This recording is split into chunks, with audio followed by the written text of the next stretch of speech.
Hi, I'm Miss Tyler, and welcome to Context for Kids, New Testament Backgrounds, episode number 4. And actually, this is also, this is Hannukah part 2. And we're going to have a few more weeks of lessons related to Hannukah because the celebration of Hannukah, I almost said the Feast of Hannukah, and that's not quite right, although it's called the Feast of Dedication. But the celebration of Hannukah is coming up. And I want you to understand why it was such a big deal to the people in Messiah's time. And why they were still celebrating it. We see it actually in the Gospel of John. And we also see it in the apocryphal books of 1st and 2nd Maccabees. 1st Maccabees is a history book that was written during the time between the last of the prophets and the Gospels. So it tells us a lot of history that we have confirmed through other sources like Josephus and Philo and Hippolyticus and other people who aren't Jews who were Romans who wrote about these times. Very interesting stuff. Then of course we've got 2nd Maccabees, which was written by the Alexandrian Jews. But I think got on a little bit of a rabbit trail. But you're used to that, right? After all this time. Should hope so. So anyway, today we're going to talk, last week we talked about the temple and why it was important, why it is important. And if you haven't seen that, I want you to go back and look at it because it's very important. The temple is a very, very complex and very much misunderstood topic. There's a lot of people talking about it, but very few of the people who talk about it actually take the years it takes to study. Now, I've been studying for almost 2 years, and I just started barely teaching about just the most basic things, and I'm not going to give you anything hard because, what point would that be? That's just ridiculous.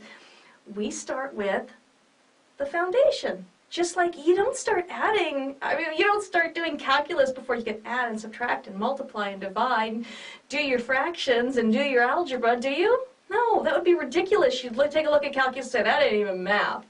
Well, that's kind of what people do. They want the hard stuff when it comes to Bible, when they would never do that with math or with science or anything.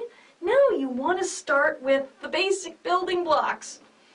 And with science, you want to know that the cow says moo before you study its internal organs, right? Yeah, otherwise. Okay, I don't know why I just even said that. Let's ignore Miss Tyler. Oh my gosh. I came here to teach about the feast offerings. All right, so let's look at this. What were the feasts like? It's hard for us to even imagine because we live in a time where we are so spoiled.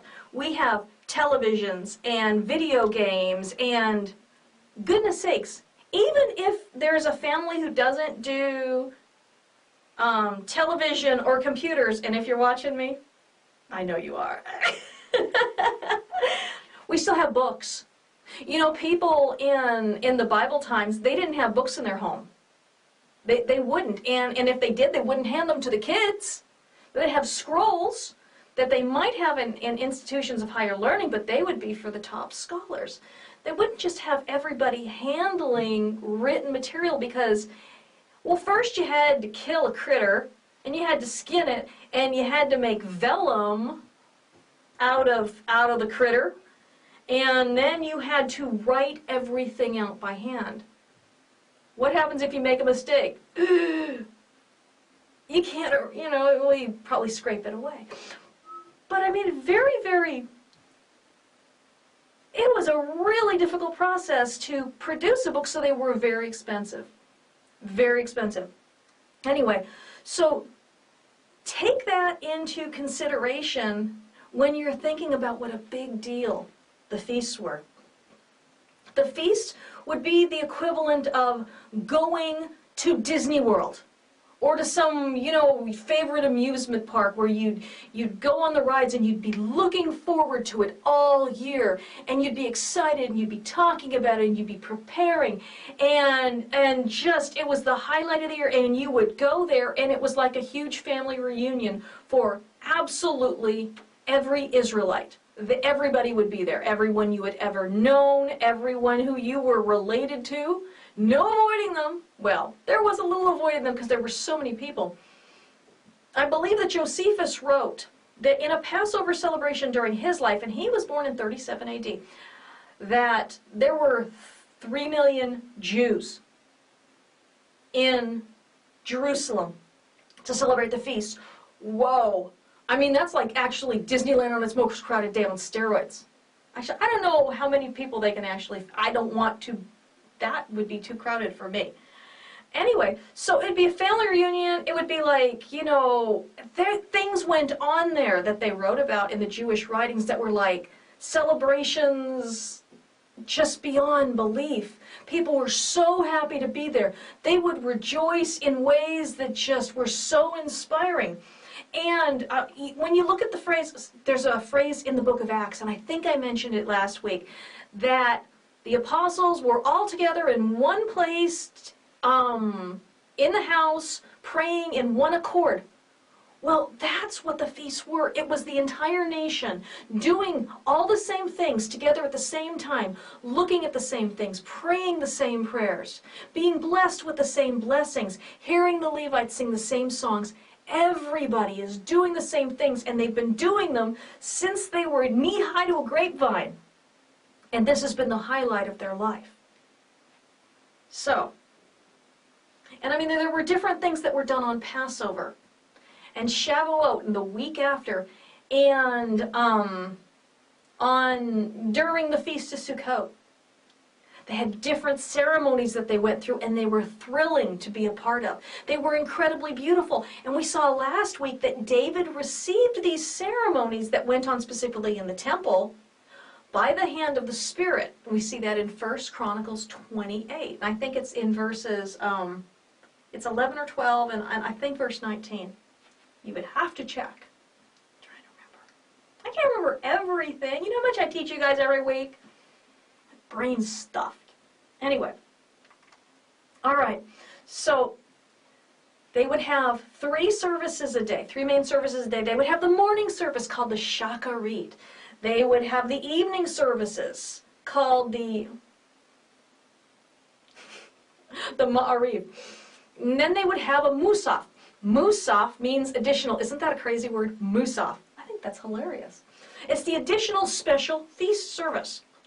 And they would have special Musaf services every Sabbath day. So every 7th day. Now the 7th day, of course, would be our modern Friday night to Saturday night. And the morning service would be first thing in the morning. Then the afternoon service would be about 3 o'clock in the afternoon. I know it says evening. What? It's not evening. You're thinking night. But I mean, they didn't have electric lights. So, you know, they had to get their evening services done when it was still really early. And then they got your Musaf that would happen around noon. And the Musaf would be the special stuff that would only be done on the feast. And like I said, Musaf on the Sabbath, on the Rosh Chodesh. The Rosh Chodesh is the first day of the new month. And then on Passover, they would have special sacrifices. Of course, on the day of Passover, everybody would bring in their shalomim offerings, their peace offerings, their lambs that would be slaughtered, and then they would take them and cook them and have that meal that night. And then, of course, there were special Musaf sacrifices for all of the days of the Feast of Unleavened Bread that happened the day after Passover. And then during the presentation of the Omer, there was a special Musaf. And then on Shavuot, there was a special Musaf. And then on Rosh Hashanah and Yom Kippur, there were very special Musaf on that day. And on every single day of Sukkot, plus the very last day, Shemini Atzeret, the 8th day of the festival, which was actually its own festival. But they would have all these special offerings. These offerings were really different than we think of when we think of offerings. Okay, they were Olah offering. Now, isn't that kind of a weird word? Olah. And one chatat. Now, if you want to know about the chatat offering, I talked about them in my my video on Vayikra last year, talking about how although they're called sin sacrifices, they generally really weren't for sin, they were for purification. Because a woman after childbirth, and a leper after they were cleansed, and a Nazirite when they were ending their vow, they did the Hatat. Well, they hadn't sinned. They hadn't done anything wrong. They sinned, but they hadn't done anything wrong. It's part of the purification offerings. Now, and so check that out, because that really helps you understand what those offerings were for. When we think of sin sacrifices, we would think of the Asham. That's Leviticus 5. The Chatat is Leviticus 4. So, anyway, I know this is really complicated, isn't it? Imagine how I feel. I've got all this information swimming around in my brain that I've been studying for a year. It's crazy. All right, so, but most everything at the feast, oh, the one Hatat was a purification offering. It was a just in case. They offered one baby goat, just in case the people had accidentally committed some transgression that had violated the purity of God's things. Okay? Very simple. It was an accident. It's like, okay, this was for people who didn't know they'd done anything wrong. Okay? Just, it was like a Band-Aid, and everybody felt, whew, okay, we don't have to worry. Because what does it say in Leviticus 15? If you're not careful and you come before the presence of God unclean, if you touch any of the holy things, you can be stricken dead. Like Uzzah! Nobody wants that. So they would do the Hatat, and the entire nation would feel, it's like, we're good. So, but all the other sacrifices, and there were always bulls, goats, and lambs. And they were called an Olah offering. And we're going to talk about Olah, because a special kind of Olah that happens at the feast. Well, special kind of Olah there were two special kinds. My brain is so scattered today. There were the Musaf offerings, and those were a specific kind of Olah. And then there's the pilgrimage Olah. So we're going to talk about both of them. The Olahs that were offered up by the priests, that were the bulls and the goats and the lambs, those were set. There were like, 2 bulls, 1 ram, 7 lambs, and those would be offered up for the whole nation. But there were also, and those were burned up totally, and those weren't for sin. No sin involved. As a matter of fact, the overwhelming majority of sacrifices offered in the temple were Olah. No sin. They had nothing to do with sin. We'll talk about that more. Does that surprise you? And then the Hatat, the sin sacrifices, they weren't for what we call sin either. I mean, it's crazy how much people associate, people wanting forgiveness. And we talked about it in Vayikra. The sacrifice never got you forgiveness. You had to repent. That's what got you forgiveness. Then the sacrifice was a shared covenant experience between you and God coming together again, covenant meal. Okay? We talked about that in Vayikra. So watch that again. Watch it if you haven't watched it. Watch it again if you haven't. It really helps with the understanding. But the Olah was just like you're offering God up an animal. You're offering him a meal. It's a term of respect. And it's all burned up. Nobody thinks he ate any of it. It all goes up in a pleasing aroma for him. Makes him happy that you've done it. Okay, at his temple, so he's honored. Everybody can see how honored he is. Look at all the animals coming in. All the people from the other nations are going, dang, he is more honored than our gods. Ain't nobody doing this for our gods. We got to get our act together, or maybe we got to see why this God's so special. That's what was supposed to happen. That's what was supposed to happen. And it did happen, but we talked a little bit about that last week. Okay, so we get the phrase empty-handed in Deuteronomy 16:16. 3 times a year all your males shall appear before the Lord your God at the place that he will choose. At the Feast of Unleavened Bread, those are the 7 days after Passover. It's also called Passover for short. At the Feast of Weeks, which isn't a week long, it's 1 day long, but then for the next week after it, there were a lot of sacrifices that would happen. And at the Feast of Booths. They shall not appear before the Lord empty-handed. So what does empty-handed mean? It doesn't say, actually. Well, it gives a little bit. Every man shall give as he is able, according to the blessing of the Lord, your God, that he has given you.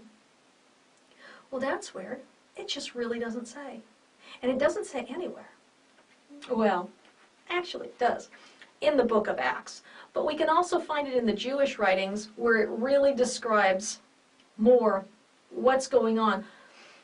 A lot of this stuff they just knew, they understood it. It didn't have to be explained in Scripture. It needs to be explained to us because we don't understand this stuff because nobody's doing this anymore. So we're kind of clueless. So thank goodness there are other Jewish writings that give us this stuff because a lot of times we just kind of scratch our heads. Well, not be here before me empty-handed, but does he want money? You know, does he want vegetables? Does he...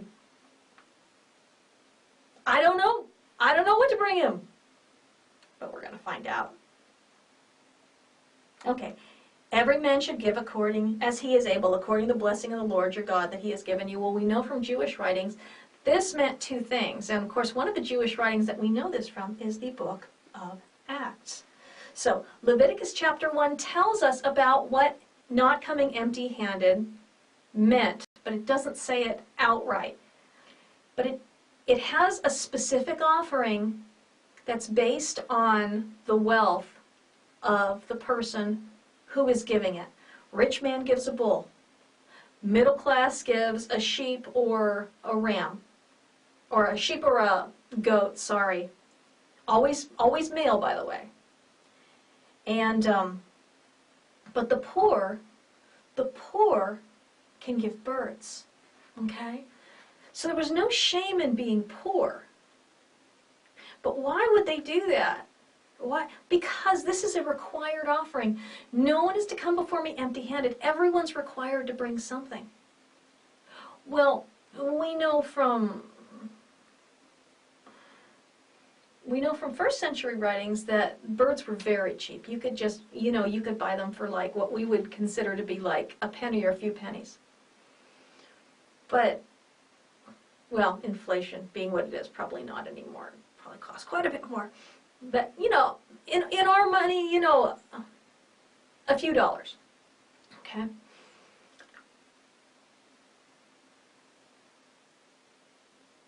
But since it was required, God wouldn't tell them you have to bring a bull. It would bankrupt a family. God wouldn't tell them you have to bring a lamb or a goat. But he is saying, you're my people. I'm your king.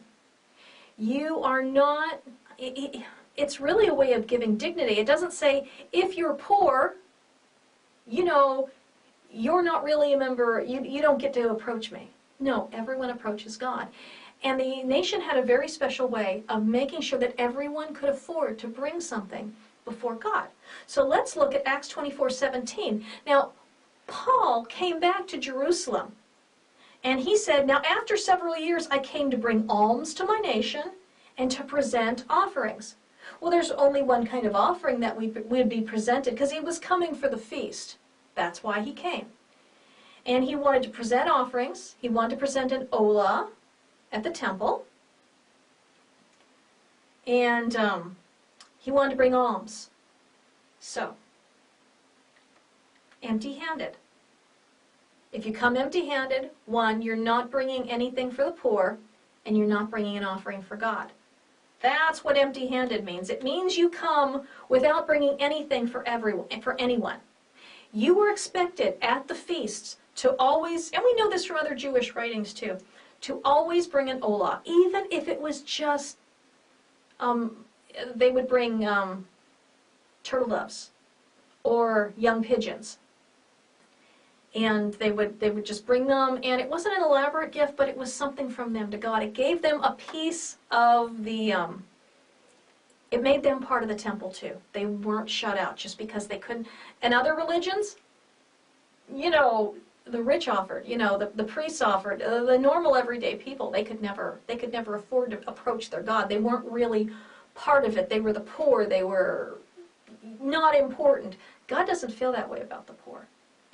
Okay, so empty-handed means you didn't bring anything for the poor and you didn't bring an offering for God. Now you were expected, like I said, and we see this a whole bunch of times when we see Peter and John in the temple, and in Acts 3. So go look up Acts 3. It talks about how there was a man at the temple begging alms. Well, he was doing that at a feast. Okay? He was doing that during... You were supposed to take money and then distribute it to the poor there. That's why the poor were at the temple, because it was a commandment to take care of the poor who were there. Now, it's not like today where you see someone on the side of the road and you're not really sure if they're poor or not, if they're a scam artist. In honor shame society, people wouldn't have been faking it. People are different now. People fake it. But in those days, not everybody fakes it, obviously, but in those days, if you were begging outside the temple, it was because you were legitimately poor, and people were required to help you. They were required to save up money all year, and we often see in Paul's letters, he's telling them to save up money so he can take it with him, so he can make donations to the poor and support the poor among the brethren. That's what he's talking about. He's talking about supporting the beggars at the temple. Okay? And especially among the believing community. All right, so I already covered a little bit of this. What's a whole burnt offering? Like I said, it's Leviticus 1. It's not for sin. But it was meant to elevate them spiritually, bring them close to God. And I've told you in past lessons, the word that's translated sacrifice is korban in Hebrew. And it means to draw near. That was the purpose of the sacrifice.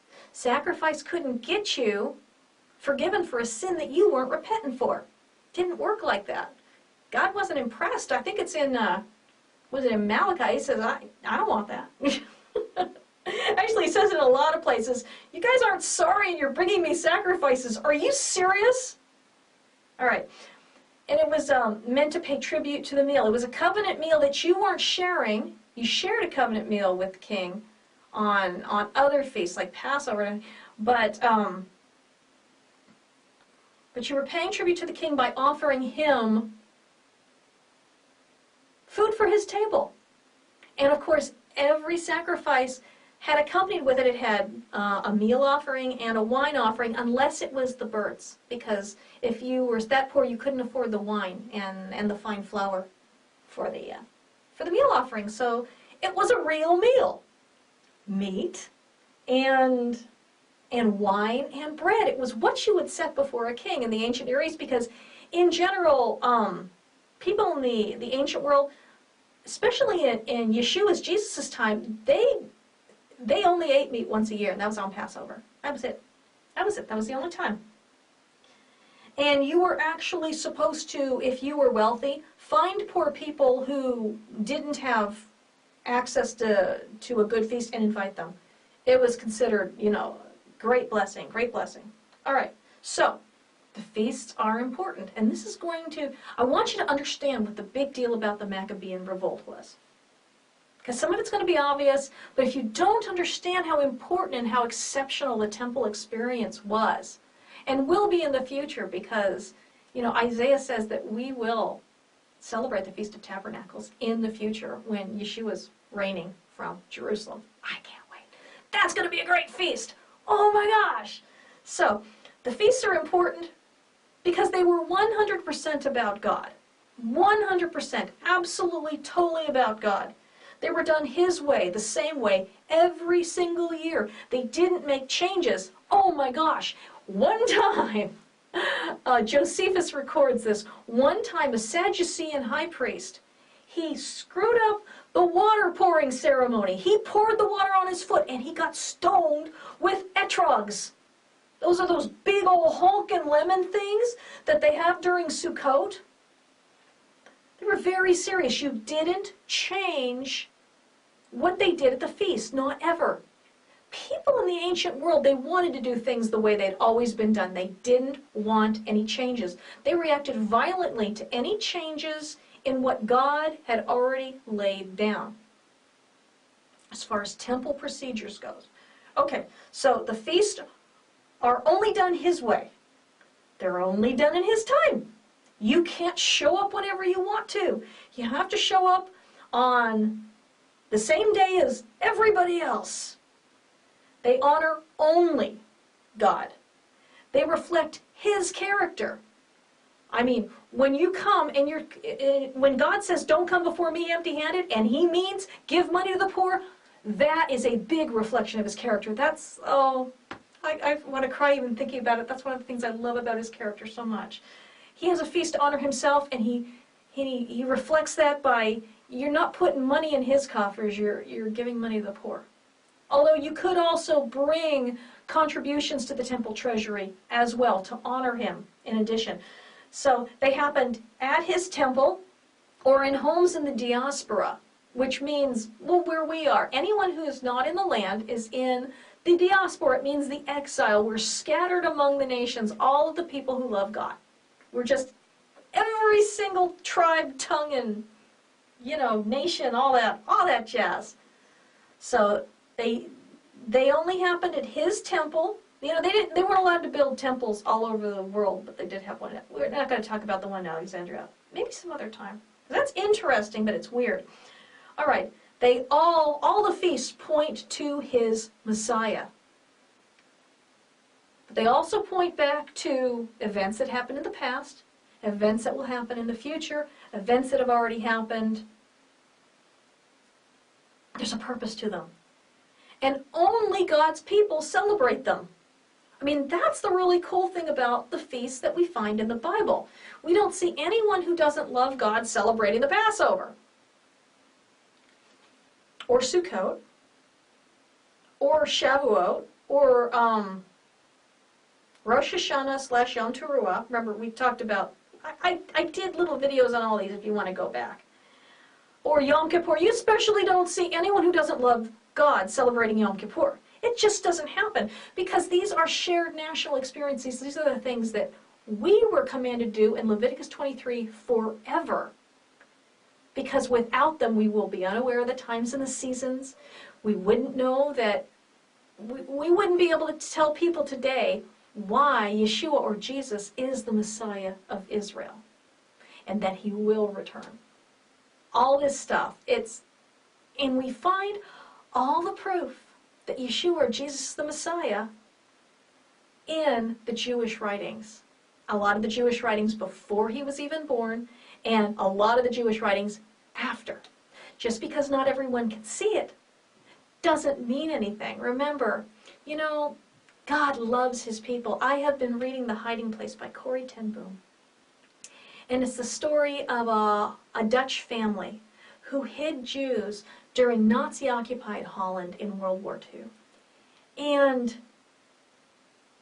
they were amazed at the things that God did to protect the people that He had placed, His people, His Jewish people who didn't accept Jesus as Messiah. But they loved God with all their heart, mind, soul, and strength. And they kept the Sabbaths and they kept the feast. And Corrie and her family kept them with Him. Wonderful, wonderful story, and it shows God's faithfulness and how God never abandons His people. I don't know why I just said that, but that book's really affected me a lot. So, anyway, what will happen when the feasts and the temple service are taken away from the Jews in the time of the Maccabees in the Seleucid Empire? We'll find out next week. It's a pretty hairy experience. So, anyway, that's it for this week. I love you. I'm praying for you. I pray you have a wonderful week studying the Scriptures together, and I hope that you're enjoying New Testament backgrounds. It's really, really different than the stuff we've been teaching before. It's a lot more Bible-based, but we're going to be getting into a lot more history really quick, and we're going to be getting into some extra biblical books. I call them extracurricular books, starting next week. So, that's it. I love you. I'll see you next week. Bye-bye.